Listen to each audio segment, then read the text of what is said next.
Daniel Negreanu was one person away from making poker history and winning the Super High Roller Bowl 2018 for $5 million, but unfortunately he ran into the buzzsaw known as Justin Bonomo, who not only won the Super High Roller Bowl China earlier, but also took down this event for $5 million, and Daniel Negreanu came up short for $3 million, and we're going to take a look at that hand in this video. If you guys want to check that out, you can go to this end of this video. But people on the internet have been talking about it. I had Dominik Nitsche on the podcast today. He kind of broke the hand down. And yeah, it's a hand where Negreanu made a very questionable play. But I want to talk about the event here. A couple other things that happened at the event, including a little bit more on Doug versus Daniel and the more Rake is better Billboard that just went up, in addition to the Phil Hellmuth markup controversy. And we'll talk about some of the best things I liked at the Super High Roller Bowl and some of the things that I did not like at the Super High Roller Bowl. I think the big story out there people talked about was Kid GTO, aka Real Kid Poker, aka Daniel Negreanu. He's infamous for spending a couple months in the lab late last year. He came out last week in the Super High Roller Bowl, put on a show. People out there saying, is he the greatest player ever? And now I don't know if we can say he's the greatest player of all time. You know, maybe some people might say Dola Brunson. He's still playing in Bobby's room, the highest stakes possible in the entire world, even, 175 years later from when he first started playing poker. So I'm not quite sure if I'm ready to say Dan Negreanu is the greatest poker player of all time. Some people are out there talking about that, and how you judge these things, I don't really know. But I think he was the story of the tournament in terms of how he played. And obviously Justin Bonomo, I feel like he played extremely well. He's been on one of the sickest runs in the poker history, with winning both these Super High Roller Bowls in China and in here, and then also having success in these other tournaments. So, but I guess he's not really getting himself any favors with the public out there, because if you go on Reddit or if you go on Twitter, most people are, they don't seem to be fans of Justin Bonomo for one reason or the other. And I don't know, man, the guy's on a sick run, so very much congratulations to him. My man Jay Kuhn, just in the podcast a couple weeks ago, got number third. He got in third place, and he got very close, man. It would have been very epic if he would have been able to win that, but unfortunately was not meant to be for him. And I guess big story out of the weekend was the last video we made with Doug Polk versus Daniel Negreanu. Of course, Doug took off the shirt. You know, he was a stripper, turned into a Las Vegas stripper like he's working at the Rhino, and giving Negreanu a lap dance, took it off, and it said, "More Rake is better." Now, the morerakeisbetter.com Billboard just went up. And right by the Rio, it's a little, you guys got to see it if you get here in person and check it out. You guys kind of see a photo of it right here. But yeah, kind of a couple words on that. It seems like a lot of the public out there has been, I guess, kind of mixed, but it seems like people in the industry have been kind of supporting Daniel, at least publicly. And it seems like a lot of maybe the other people, there's a lot of other people out there that are supporting Doug, but some people say it maybe went too far and all this kind of stuff like that. And that talk's been intensifying over these past few days. And I've had some more time to reflect on it, think about it. I don't know. I mean, I thought it was pretty funny, guys. You know, they've had this beef. Daniel blocked him on Twitter. He pulls out the More Rake is better shirt. I hear there may have been a little, I don't know, some very harsh words exchanged behind the scenes by both players, allegedly. And yeah, man, I don't know. I feel like who won that war? I think Daniel wins the war. He got second place in the event. But at the same time, you know, obviously I get where Doug's coming from, wanting to kind of troll that out there and put that out there. But also at the same time, you know, once again, we do got to remember that More Rake is better. I mean, that's just not true, guys. More Rake is not better, okay? But we'll see what develops with that. Definitely curious what you guys think about that. Who do you side with in this, Doug or Daniel? Because I feel like it's kind of mixed out there right now. You know, another big thing that came out of this was Phil Hellmuth and his remarks. And we talked about that in last video. But now he's caused a markup controversy where he went on Twitter after that event and he kind of put in a pitiful showing. And then he said, I'm selling for a turbo, some type of hyper turbo or turbo tournament here at the World Series of Poker for 1.8 markup, which a lot of the pros found to be absurd. Scott Seaver said it was a straight scam, and other players were very vocal about how terrible this was. And then I saw Hellmuth respond on the Poker News Instagram today, and he said he laughed at this notion of this. And, you know, I'm not a big markup expert, guys. For me, more markup is better. I don't know if more markup is better for everybody out there. I think people want to be fair with the investors. And I think people feel like Phil Hellmuth is ripping off his fans by charging such an absurd price.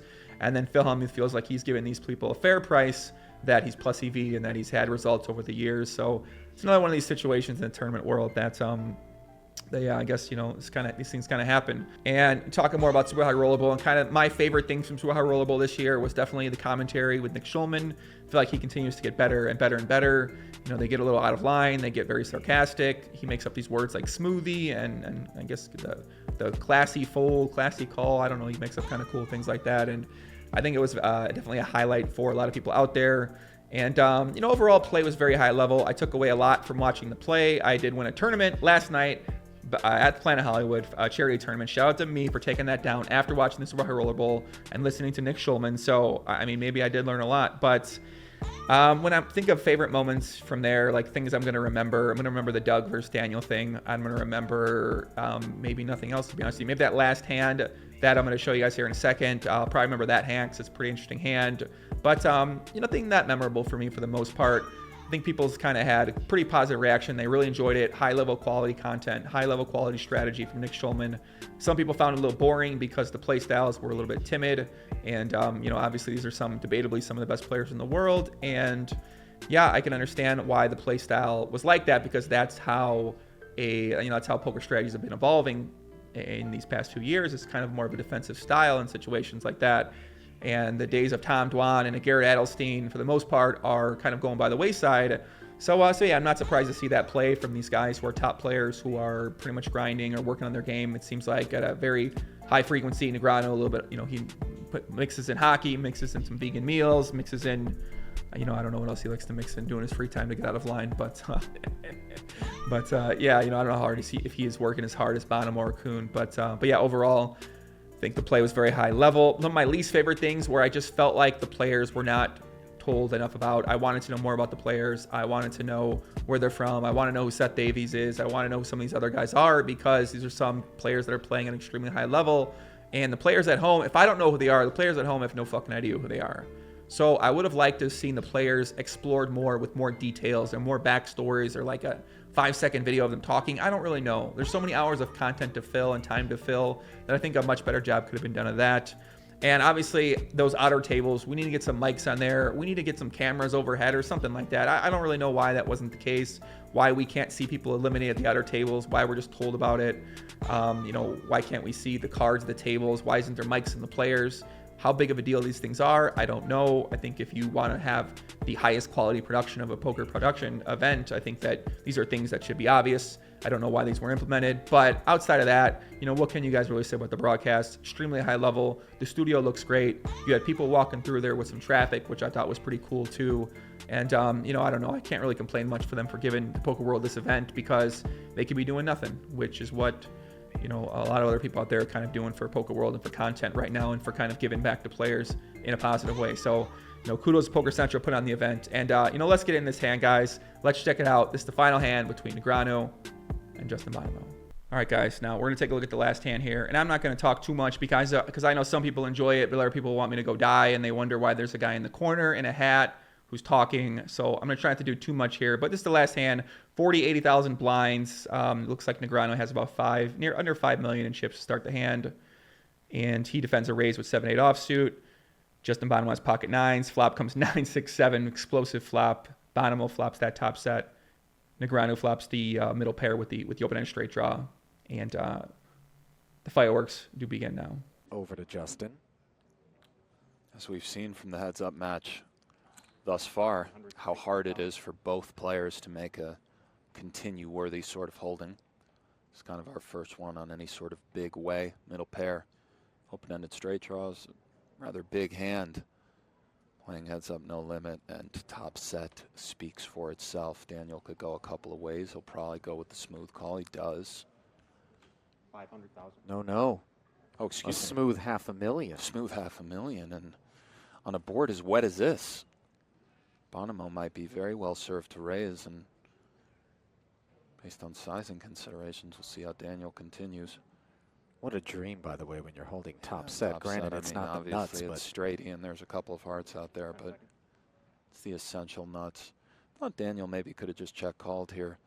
We're not doing that great. 1.25 million. Versus the range that inflates the pot here. Nonetheless, his play is certainly understandable with middle pair in this open ender. What does Daniel go with here? If you think you have some fold equity, I guess you can just mash it in. You're kind of in a flippy situation versus a lot of hands, but of course you're drawing to a chop versus straight and in poor shape versus set. he has 3.9 million back. A lot of chips. Gonna use a time extension. Tough, tough, tough. Don't think Justin is doing that with all that many flush draws. I think what we see a lot here from Justin is very, very good hands. Not to state the obvious, but 7-8 now is not doing that well versus range. I think to continue, I don't really want to jam. I wouldn't have check raised flop, so I'm a bit uncomfortable and kind of have to recalibrate. Maybe there is just too much out there to get away. I don't see Justin doing this with 6-8. Looks like Daniel's going with it. He does shove it in. He gets it all in on the flop. Justin calls, and here we go, Ali. I got the other stuff. Justin Bonomo is a 3-1 favorite to win this year's Super High Roller Bowl. Good flop. We need a 5 or a 10. So you guys can see Negreanu makes a non-standard check raise here with 7-8. Bonomo 3-bets this flop. Negreanu calls. Or Negreanu shoves the all-in, actually. Yeah, I mean, it's kind of, I kind of forgot that he ends up putting a check raise in here and then another re-raise. Of course, Bonomo snap calls, 73% favorite to win the tournament. And obviously, this is a big run out for Negreanu in terms of just legacy and in terms of credibility out there. I feel like for people, they always care about what happened recently and what have you done for me lately. Heads up when you flop middle pair, open ender. Everything's 5 reasonable to get it in. Let's see what happens. Here comes the turn. A king. Isn't it? All right, one more card. 5 or a 10. Daniel Negreanu. Otherwise, Justin Bonomo will be your Super High Roller Bowl champion. You said it, Daniel. 5 or 10. That's what we need. See if he'll get it, Ali. You hunching, buddy? No hunch. I don't know. 8 outs once. Come Feels on, like a Wheeler, set one of time. Give me 9s 5 or holds. 10. One time. But wouldn't it be exciting? Let me squeeze it. The river. Pairs the board. Good match, bud. Justin Bonomo. Well done. What a Nines player. full of 6s. Yeah. And as Daniel said moments ago, Justin Bonomo is your... You guys can see the fireworks go off on set. The streamers are coming down from the rafters. The crowd can't contain them. Oh, wait. No, it's not actually happening. Never mind. But Bonomo wins tournament, mixed flush on the river, takes it down. $5 million goes his way. Negreanu, second place for that $3 million prize. And yeah, man, kind of curious what you guys think out there. Obviously, we got a lot of the winning players, Nolan Hold'em experts out there. Good play, bad play. I think most players are just going to check call there. Turn comes that king, being a little bit results orientated, but turn comes the king, we maybe check call again. River pairs the board, 6 comes, maybe we check fold, maybe we decide check call again, but we probably don't lose all of our chips. We had Dominik Nitsche in the podcast earlier today, and this is kind of what he had to say about the turn play. Both players didn't quite play this hand optimal, with Justin taking a defensible line and Daniel Negreanu just straight up punting it off. Yeah, it's a disaster that hand. You do. Certainly, it's a low frequency check raise if you want to check raise at all. Now, do you want to check raise 8-7, which is a pair and a 7? No, probably not, because like it makes sense to keep it in your check calling range. Right. Can you check raise it sometimes? Sure, yes, we'll go with roughly 10% of check raises. Was he doing this? No, he wasn't. He was just punting it off. He just wanted to run it. He probably felt like Justin was a better player, and then he felt comfortable check raising in that instance and getting it in. It's a mistake because, well, you will get called quite often. Then Justin's not even c-betting a 9-8-6 that often to begin with. If anything, Justin's probably under c-betting that board because he's not a heads-up player. He doesn't understand the right frequency to c-bet there. No shame in that. You know, it's heads-up, no limits, a different game, certainly than tournaments. And yeah, it's a board where I believe Justin might not be c-betting correct frequency. I'd assume he doesn't c-bet enough. Negreanu maybe assumes he c-bets too much, which is why he goes with the check raise. Fair enough. Then the 3-bet comes, and now we're just punting all of our money in when we're getting decent odds to call. I don't see the benefit of shoving here. What was he trying to accomplish by shoving? Yeah, guys, that's going to wrap up this year's 2018 Super High Roller Bowl. We're on to the World Series of Poker. We'll be doing podcasts and videos about what's going on at the series this year, or this summer, rather. And that's what I got. Much love, guys. Peace out. Have a happy Saturday. Have a good weekend, and win some fucking money.